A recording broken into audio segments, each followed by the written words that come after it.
VIP news में हूं आपके साथ सुनीता पटेल। आप सभी को रंगों के पर्व होली की हार्दिक शुभकामनाएं। और इस वक्त हमारे साथ मौजूद है सुप्रसिद्ध ज्योतिषाचार्य पंडित अरविंद तिवारी जी। पंडित जी, बहुत स्वागत है आपका। सभी दर्शकों को होलिका पर्व की बहुत बहुत शुभकामनाएं। जैसा कि पंडित जी, हिंदू धर्म में होलिका दहन का विशेष महत्व माना जाता है। होली फागुन मास की पूर्णिमा को विधि विधान के साथ मनाई जाती है और होलिका दहन के दूसरे दिन से होली खेली जाती है। और ये माना जाता है कि होली जो है वो बुराई पर अच्छाई की जीत का प्रतीक है, क्योंकि यहाँ पर भक्त प्रहलाद और होलिका की जब बात होती है तो कहीं ना कहीं वो अच्छाई का दृश्य हम देखते हैं। और ये भी माना जाता है कि अगर होलिका दहन पर हम कोई ऐसे अचूक चमत्कारिक उपाय अगर करते हैं, क्योंकि हमारे शास्त्रों में भी इसका जिक्र है, तो आज हम वही आपसे जानेंगे। लेकिन सबसे पहले हम अपने तमाम दर्शकों को बता दें कि होलिका दहन के साथ बहुत सारी कहानियां जुड़ी हुई हैं और हमारे पौराणिक कथाओं में बहुत सारे वृत्तांत हैं। पंडित जी वो भी बताएंगे, लेकिन पंडित जी पहले ये जान लेते हैं क्या कुछ है आज के इस खास दिन का महत्व। देखिए, हमारे यहाँ फाल्गुन मास के शुक्ल पक्ष की पूर्णिमा को होली का जो दहन है उसको मनाया जाता है और उसके बाद हमारे यहाँ धुलेंडी यानी रंग बरसे त्योहार मनाया जाता है। रंगों का पर्व, होली का पर्व, जिसको लगातार 5 दिवस तक मनाया जाता है।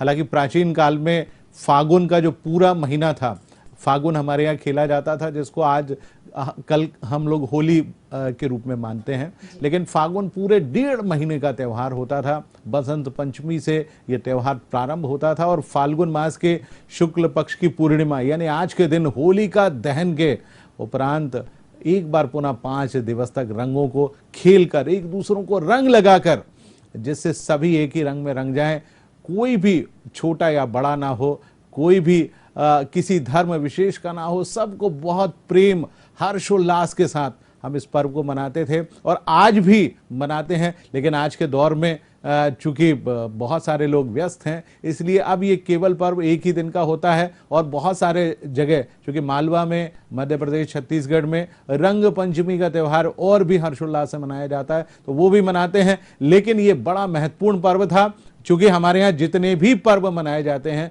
उन सभी पर्वों का कोई ना कोई खास महत्व अवश्य होता है।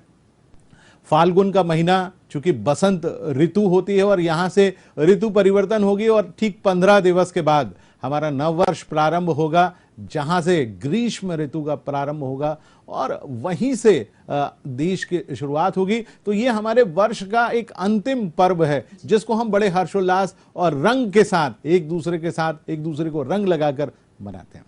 बिल्कुल, तो एक दूसरे को रंग गुलाल लगाकर ये त्योहार मनाया जाता है और सारे गिले शिकवे भुला दिए जाते हैं। और जैसा कि होलिका दहन का जिक्र हो रहा है, और होलिका दहन जब होती है तो ये माना जाता है कि हमारे ऊपर जो भी विकार है या फिर हमारे ऊपर जो बुरी शक्तियों का अगर इस तरीके से कोई किसी ने कुछ किया हुआ है, क्योंकि भारतीय परंपराओं में बहुत सारे ऐसे अचूक उपाय बताए गए हैं जो वाकई सटीक होते हैं, चमत्कारिक होते हैं। तो आज इस आधे घंटे में हम आपको यही बताने वाले हैं। लेकिन सबसे पहले पंडित जी से जान लेते हैं। पंडित जी, होलिका दहन का जो विशेष मुहूर्त होता है, क्योंकि कहा जाता है कि अगर आप, क्योंकि हर समय आप कोई कार्य कर सकते हैं, लेकिन आप किसी शुभ मुहूर्त में कार्य करते हैं तो उसका फल भी उतना ही फलदायी हो जाता है। बिल्कुल, मैं आपको बताऊं कि होलिका दहन का विशेष मुहूर्त है।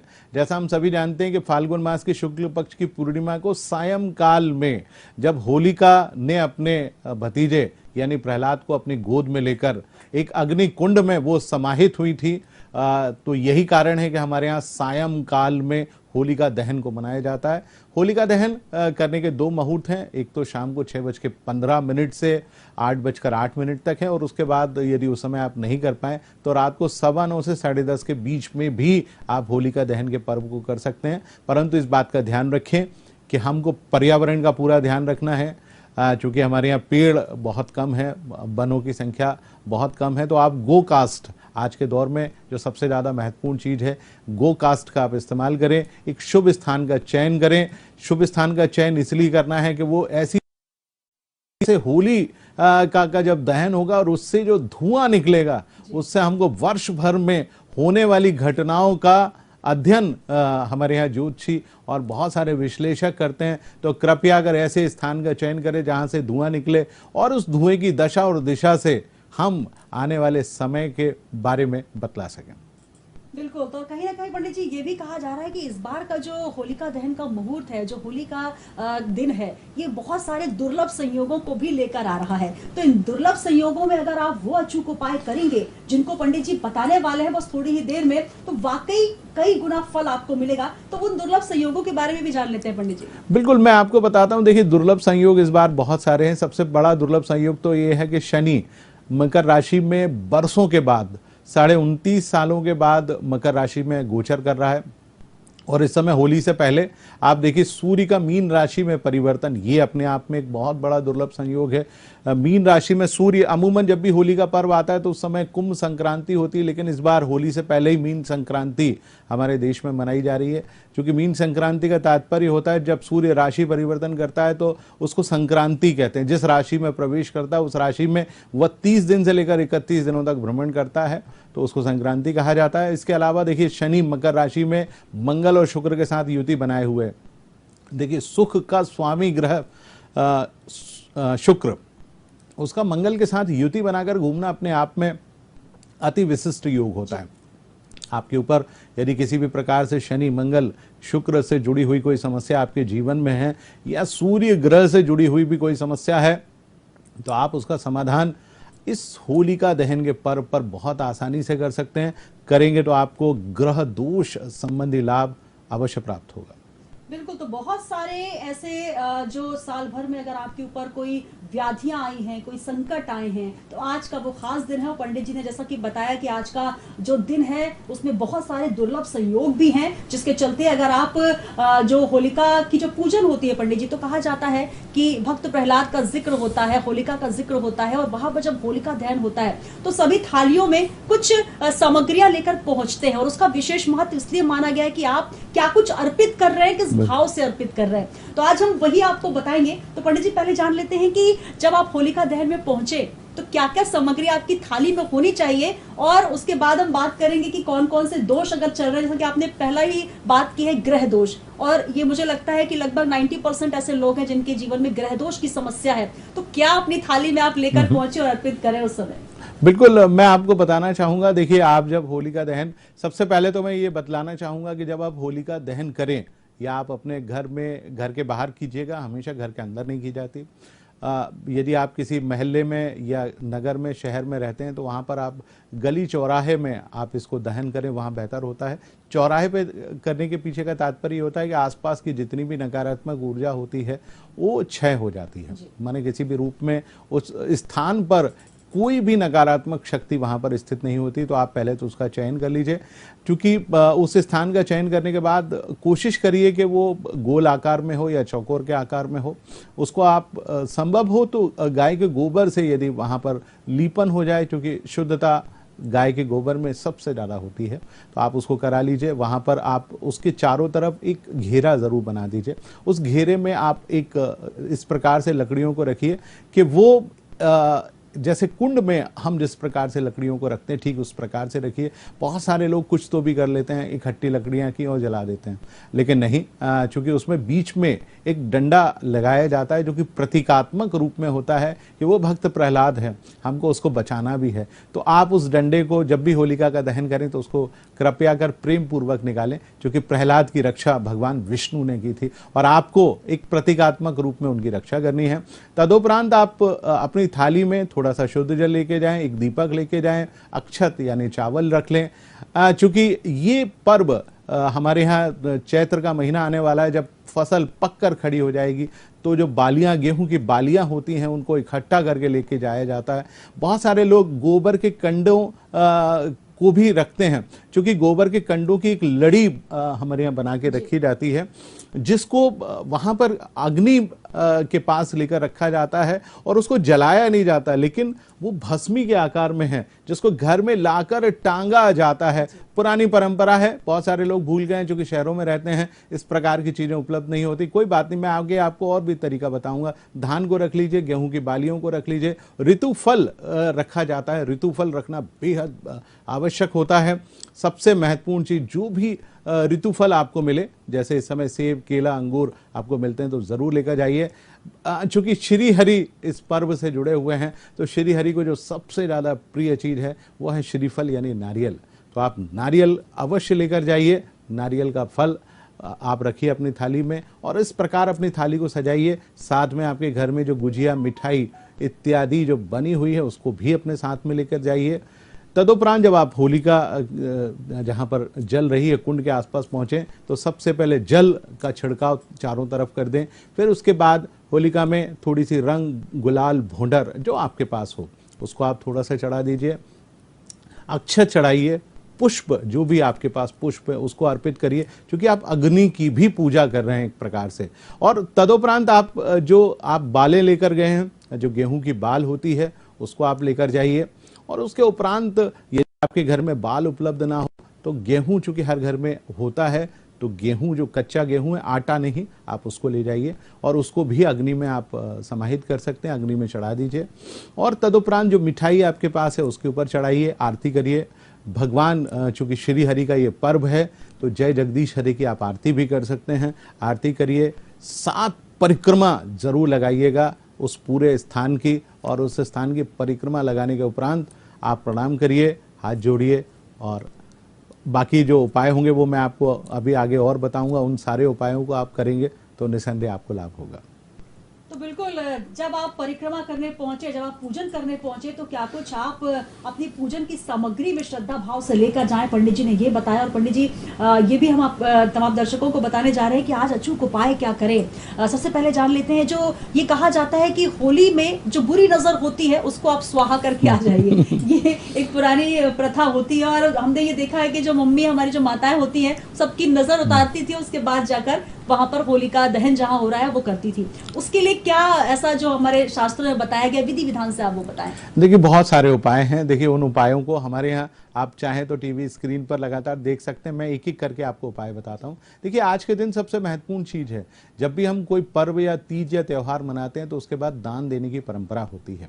देखिए बहुत सारे लोग स्नान दान करते हैं, लेकिन शाम के वक्त जब आप होली का दहन करके आएँ तो उसके बाद आप एक थाली जरूर तैयार कीजिएगा जिसमें भोजन सामग्री हो। भोजन सामग्री के साथ कुछ दक्षिणा हो तो आप उसको रख लीजिए। सुबह प्रातःकाल पकी हुई नहीं, कच्ची भोजन सामग्री की मैं बात कर रहा हूँ, कच्ची भोजन सामग्री रखिए। सुबह प्रातःकाल जब आप होली खेल लें उसके बाद आपको कोई भी गरीब या असहाय निर्धन व्यक्ति आपको दिखाई दे तो आप उसको वो दान कर दीजिए। उसको दान करने से निसंदेह आपको बहुत ज़्यादा लाभ की प्राप्ति होगी। आपके ऊपर, क्योंकि दान जब भी आप करते हैं तो आपके ऊपर जो चल रहे दोष, संकट, नजर दोष इत्यादि जो परेशानियां हैं उनका कहीं ना कहीं शमन अवश्य होता है। तो आप इसको कर सकते हैं। इसके अलावा मैं आपको बताऊं एक और बहुत सुंदर सा उपाय जो हमारे दर्शकों के लिए है।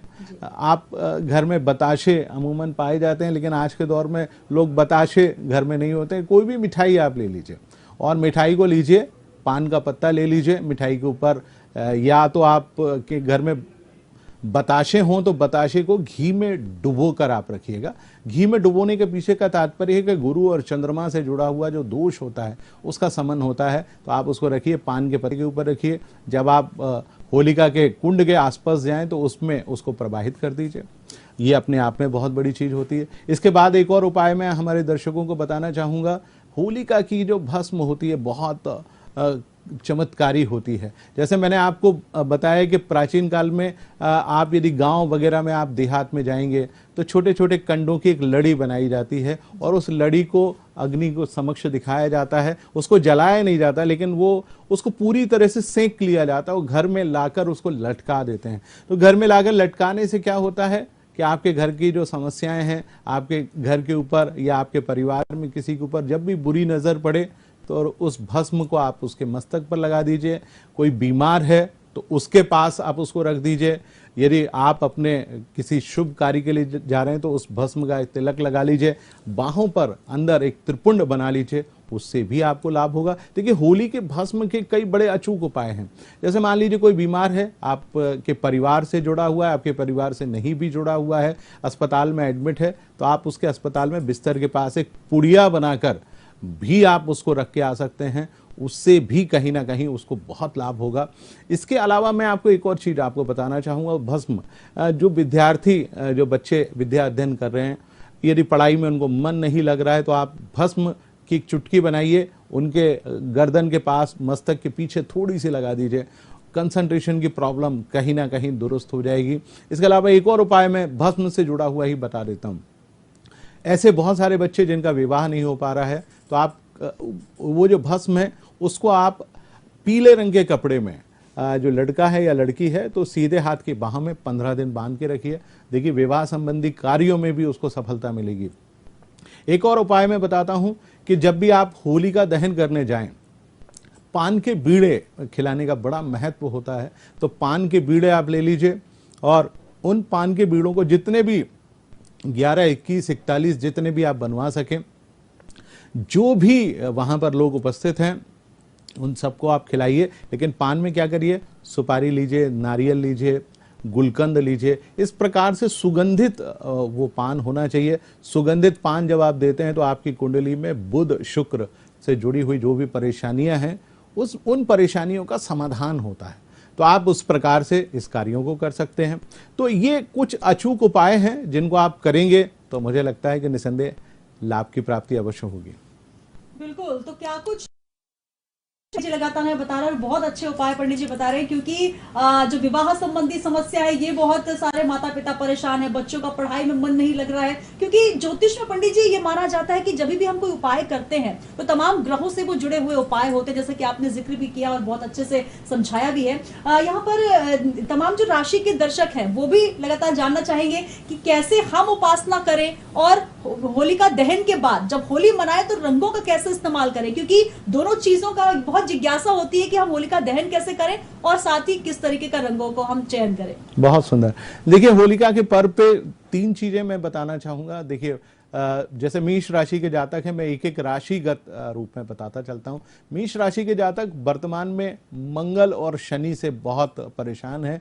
राहु भी उनकी राशि के ऊपर प्रवेश करने वाला है। तो आप क्या करें, एक काले रंग की पोटली बना लें, उसमें थोड़े से काले तिल और काली उड़द, उसमें जो साबुत दाना होता है उसकी पोटली बनाएं और अपने सर के ऊपर से 11 बार उतार लीजिए और आप उसको अग्निकुंड में छोड़ दीजिए।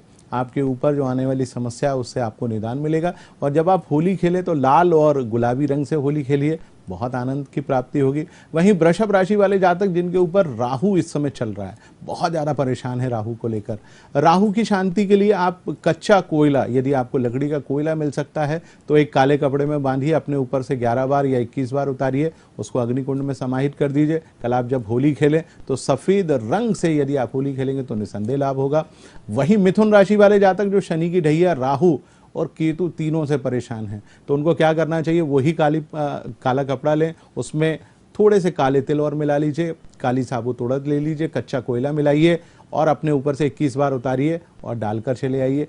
कर्क राशि वाले जातक जिनकी कुंडली बहुत अच्छी चल रही है तो वो क्या करें, थोड़े से चावल, एक मुट्ठी चावल अपने ऊपर से 21 बार उतारें और वो चावल को आप अग्निकुंड में प्रवाहित करें। और कल जब आप होली खेलें तो सफ़ेद रंग का इस्तेमाल करें। वहीं हम बात करते हैं सिंह राशि वाले जातकों की। सिंह राशि वाले जातकों का समय बहुत अच्छा है, लेकिन गुरु ग्रह उनको थोड़ा सा तंग करता है। तो आप अपने ऊपर से हल्दी 1 मुट्ठी लें और 1 मुट्ठी हल्दी अपने ऊपर से ले उतार कर आप अग्निकुंड में प्रवाहित करें। कल जब आप होली खेलें तो लाल रंग या गुलाबी रंग से होली खेल लीजिए। वहीं कन्या राशि वाले जातक चूंकि वर्तमान में राहु से बहुत परेशान है, राहु अष्टम भाव में आने भी वाला है, शनि भी तंग कर रहा है, तो आप एक पोटली में थोड़े से चावल, कच्चा कोयला, काले तिल और साबुत उड़द एक पोटली बनाएं, अपने ऊपर से 21 बार उतारें और अग्निकुंड में प्रवाहित करें। साथ ही जब कल आप होली खेलें तो हरे रंग के साथ होली खेलें। वहीं तुला राशि के जातक केतु और शनि से बहुत परेशान हैं, तो उनके लिए भी यही उपाय है, पोटली लें,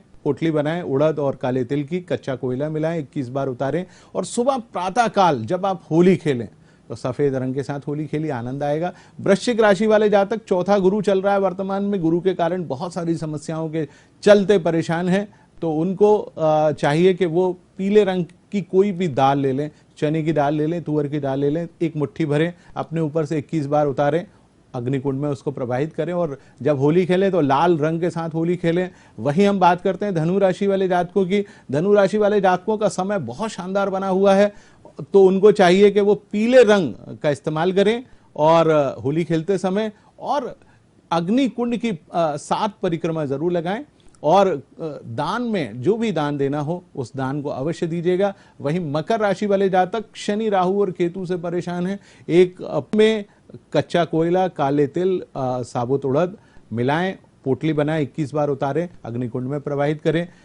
कुंभ राशि वाले जातकों का आने वाला समय बहुत अच्छा है, तो एक श्रीफल यानी नारियल वो अग्निकुंड में प्रवाहित कर सकते हैं। और होली खेलते समय सफेद रंगों का, नीले रंगों का इस्तेमाल करें। अंतिम राशि यानी मीन राशि की बात करते हैं। मीन राशि शनि की 7.5 में आने वाली है, तो वो भी उसी पोटली का इस्तेमाल करें जिसमें काले कपड़े में उनके ऊपर काला तिल, साबुत तिल, उड़द और कच्चा कोयला हो। पोटली बनाए, 21 बार उतारें और अग्निकुंड में प्रवाहित करें। साथ ही साथ वो हल्दी भी अपने ऊपर से उतारकर अग्निकुंड में प्रवाहित करेंगे। निसंदेह उनको बहुत लाभ की प्राप्ति हुई। तो बिल्कुल 12 राशि के जातक किस तरीके से होलिका दहन में क्या सामग्री अर्पित करें, पंडित जी ने वो भी बताया। और साथ ही कौन से ग्रह जो हैं उनको परेशान कर रहे हैं या कर सकते हैं, तो उसके लिए क्या उपाय आप करें। और रंगों का बहुत महत्व इसलिए माना गया है क्योंकि हर रंग का महत्व के साथ किसी न किसी विशेष ग्रह से वो जुड़ा हुआ होता है। तो पंडित जी ने बहुत अच्छे आपको ये टिप्स दिए हैं कि आप किन रंगों से होली खेलें। और होली जो है वो रंगों का त्योहार है, उमंगों का त्योहार है। तो निश्चित तौर पर अगर ये उपाय आप करते हैं तो आपके जीवन में खुशियां और उमंग बनी रहेगी। पंडित जी, यहाँ पर कहीं ना कहीं संदेश देना भी बहुत जरूरी हो जाता है क्योंकि हमारे भारतीय परंपरा में, हमारे धर्म में जो भी त्योहार आते हैं कोई ना कोई संदेश लेकर आते हैं। यहाँ पर भक्त प्रहलाद का जिक्र होता है और जब होलिका दहन होती है तो एक बहुत सुंदर संदेश उसके साथ जाता है, वो हमारे तमाम दर्शकों को बताएं। देखिए, होली का जो पर्व है वो अच्छाई यानी बुराई के ऊपर अच्छाई की जीत के रूप में हम मानते हैं। कि भक्त प्रहलाद को उसके पिता ने ही बहुत परेशान किया क्योंकि वो ईश्वर की पूजा अर्चना करता था। तो ये पर्व ये संदेश देता है कि आप ईश्वर की पूजा करें, साधना करें।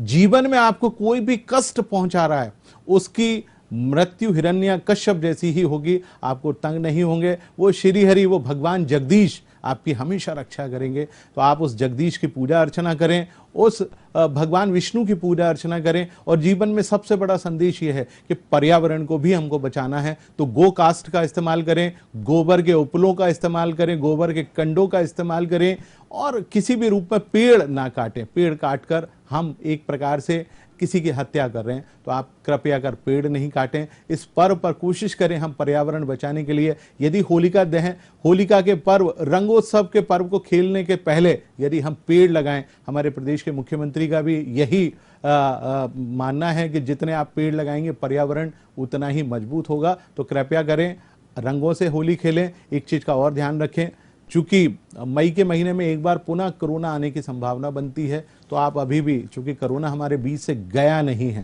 तो आप अभी भी सोशल डिस्टेंस का पालन जरूर कीजिएगा। प्रेम से मिलिए, खूब लगाइए रंग, कोशिश करिए कोरोना से बच के रहिए। साथ ही साथ कोशिश करिए अपने स्वास्थ्य का भी ध्यान रखें और इस प्रकार के रंगों से आप होली ना खेलें जिनसे आपके शरीर को कष्ट होता हो, तो आप उनसे कृपया कर दूर रहिए, खुश रहिए और होलिका के पर्व को हर्षोल्लास के साथ मनाने का प्रयास करें। तो बहुत ही सुंदर उपाय भी पंडित जी ने बताया और ये वो चमत्कारिक उपाय हैं जिनको अगर आप वाकई अपना लेंगे तो निश्चित तौर पर आपको इसका बहुत ज्यादा लाभ होने वाला हो। जैसा कि हम बता चुके हैं कि दुर्लभ संयोग में होली आ रही है, होलिका दहन का जो मुहूर्त बन रहा है वो भी बहुत खास है। तो इस मुहूर्त में आप ये उपाय जरूर करें, तो आपके जीवन में जो भी समस्याएं हैं वो जरूर जो है उनका शमन होगा और आपके जीवन में सफलता और साथ ही सुख सौभाग्य की प्राप्ति भी होगी। और होली जब मनाए तो वाकई रंगों के साथ, उमंगों के साथ मनाए। पंडित जी, यहाँ पर चलते चलते एक अचूक उपाय, सटीक उपाय जो हमारे तमाम दर्शक जानना चाहेंगे, क्योंकि आपने बहुत सारे उपाय तो बताए हैं लेकिन एक बहुत खास उपाय जो कि इस वक्त हमारे दर्शकों के लिए आप लेकर आए। बिल्कुल, मैं एक और उपाय बता देता हूं जो कि हर राशि का जातक और सारे दर्शक इसको कर सकते हैं। एक बहुत सुंदर सा उपाय है।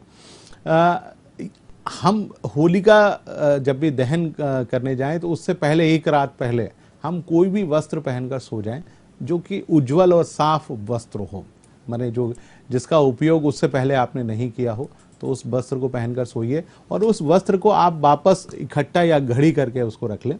जब आप होली के पर्व पर होलिका की पूजा कर लें, परिक्रमा कर लें, तो उस वस्त्र को भी वहीं पर रखिएगा और उस वस्त्र को ये प्रार्थना करते कि हमारे जीवन में हमारे ऊपर जो भी कष्ट हुए हैं, और फिर बाद में उन वस्त्रों को किसी आप गरीब व्यक्ति को दान कर दीजिएगा। करके देखिए, बहुत ही साधारण उपाय है, हर व्यक्ति कर सकता है, आपको निसंदेह लाभ होगा। बिल्कुल, तो बहुत ही सुंदर सटीक उपाय 12 राशि के जातक क्या करें, और इसके अलावा एक ऐसा सटीक उपाय जो कि आप करेंगे और कहीं ना कहीं ये आपके ग्रह नक्षत्रों से भी जुड़ा हुआ है। दान के महत्व को भी बताना, तो पंडित जी बहुत अच्छी आपने जानकारी भी दी, ज्योतिषी महत्व भी बताया, वैज्ञानिक महत्व भी बताया, और संदेश भी बहुत खूबसूरत है कि अगर आप होली खेलते हैं जल के साथ तो जल को भी बचाएं, अगर होली दहन में आप लकड़ियों का उपयोग करते हैं तो आप एक पेड़ भी जरूर लगाएं, संदेश के साथ होली मनाएं। आप सभी को एक बार फिर पूरे वीआईपी न्यूज परिवार की ओर से होली की हार्दिक शुभकामनाएं। पंडित जी बहुत धन्यवाद आपका। सभी दर्शकों को एक बार पुनः होली के पर्व की बहुत बहुत बधाई। नमस्कार।